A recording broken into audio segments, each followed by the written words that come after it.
नमस्कार. मुंबई इंडियन्सच्या चाहत्यांसाठी एक मोठी आणि चिंताजनक बातमी समोर येतेय. संघाचा कणा मानला जाणारा खेळाडू रोहित शर्मा अचानक दुखापतीमुळे मैदान सोडतो आणि आता परिस्थिती अशी आहे की त्याला रुग्णालयात जावं लागू शकतं. IPL 2026 मध्ये आधीच संघर्ष करत असलेल्या मुंबई इंडियन्ससाठी ही बातमी खूप मोठा धक्का मानली जातेय. नेमकं काय घडलं? रोहितची दुखापत किती गंभीर आहे आणि पुढच्या सामन्यात तो खेळणार की नाही? पुढे जाण्याआधी एक विनंती करेन, तुम्हाला आमचे व्हिडिओ आवडत असतील पण अजून तुम्ही चॅनलला सबस्क्राईब केलं नसेल तर चॅनलला लगेच सबस्क्राईब करून घ्या. IPL 2026 ची सुरुवात मुंबई इंडियन्सनं चांगली केली होती. पहिल्याच सामन्यात विजय मिळवत संघानं सकारात्मक संकेत दिले होते, पण त्यानंतर परिस्थिती पूर्णपणे बदलली. सलग 3 सामन्यांमध्ये पराभवाचा सामना करावा लागला आणि त्यामुळे संघाची लय पूर्णपणे बिघडली. या संघात सूर्यकुमार यादव, तिलक वर्मा, हार्दिक पांड्या आणि जसप्रीत बुमराह सारखे दिग्गज खेळाडू असूनही अपेक्षित कामगिरी दिसत नाहीये. दरम्यान मुंबईचा चौथा सामना रॉयल चॅलेंजर्स बेंगळुरू विरुद्ध वानखेडे स्टेडियमवर खेळला गेला. या सामन्यात एक असा क्षण आला ज्यामुळे संपूर्ण स्टेडियम काही काळासाठी शांत झालं. 5वं षटक टाकण्यासाठी कृणाल पांड्या आला होता आणि त्याच्या एका चेंडूवर धाव घेताना रोहित शर्माला अचानक पायात वेदना जाणवली. सुरुवातीला तो थोडासा लंगडत का होईना पण खेळ सुरू ठेवण्याचा प्रयत्न करत होता. पण 6व्या षटकात परिस्थिती आणखी गंभीर झाली. वेदना वाढत गेल्या आणि अखेर फिजिओला मैदानात बोलावावं लागलं. फिजिओनं तपासणी केल्यानंतर स्पष्ट झालं की रोहितला पुढे खेळणं शक्य नाही आणि मग रोहित शर्मा रिटायर्ड हर्ट होत मैदानाबाहेर गेला. तो क्षण खूपच धक्कादायक होता, कारण रोहित सारखा अनुभवी खेळाडू अशा प्रकारे मैदान सोडतो म्हणजे काहीतरी गंभीर घडलंय हे स्पष्ट होतं.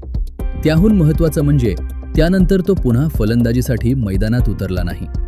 आता सगळ्यांच्या मनात एकच प्रश्न आहे, रोहितची दुखापत किती गंभीर आहे? सध्या मिळालेल्या माहितीनुसार त्याला हॅमस्ट्रिंगची दुखापत झाली असल्याचं सांगितलं जात आहे.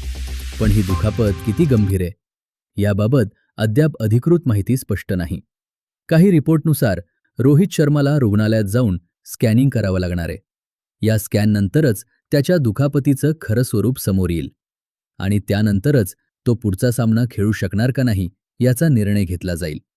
आता इथं मुंबई इंडियन्ससाठी खरी चिंता सुरू होते, कारण संघ आधीच सलग पराभवामुळे दबावाखाली आहे आणि अशावेळी रोहित शर्मा जर संघाबाहेर गेला तर टीमची बॅटिंग लाईनअप मोठ्या प्रमाणात कमजोर होऊ शकते.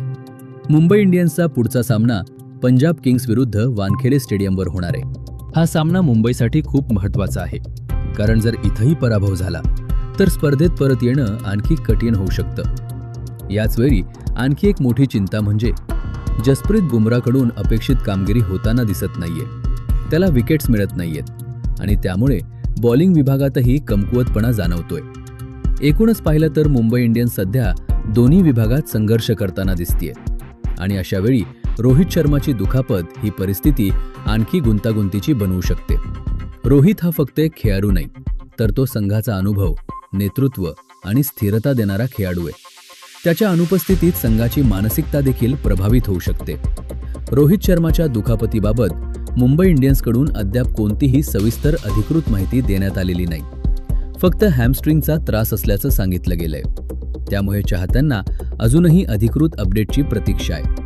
पुढील काही तास खूप महत्त्वाचे असणार आहेत, कारण स्कॅनिंग रिपोर्ट आल्यानंतरच खरी स्थिती समोर येईल आणि तेव्हाच हे स्पष्ट होईल की रोहित शर्मा पुढील सामन्यांमध्ये खेळणार की नाही. एकंदरीत पाहिलं तर IPL 2026 मध्ये मुंबई इंडियन्ससाठी परिस्थिती दिवसेंदिवस कठीण होत चालली आहे. एकीकडे पराभवांची मालिका आणि दुसरीकडे प्रमुख खेळाडूची दुखापत. हे समीकरण संघासाठी मोठं आव्हान ठरत आहे. आता सगळ्यांची नजर एका गोष्टीवर आहे, रोहित शर्मा किती लवकर फिट होतो आणि मुंबई इंडियन्स पुन्हा एकदा विजयाच्या मार्गावर येऊ शकते का? तुमचं काय मत आहे? रोहित शर्मा पुढचा सामना खेळू शकेल का आणि मुंबई इंडियन्स कमबॅक करू शकेल का? खाली कमेंट करून नक्की सांगा आणि अशाच ताज्या अपडेटसाठी आमच्या चॅनलला सबस्क्राईब करा. धन्यवाद.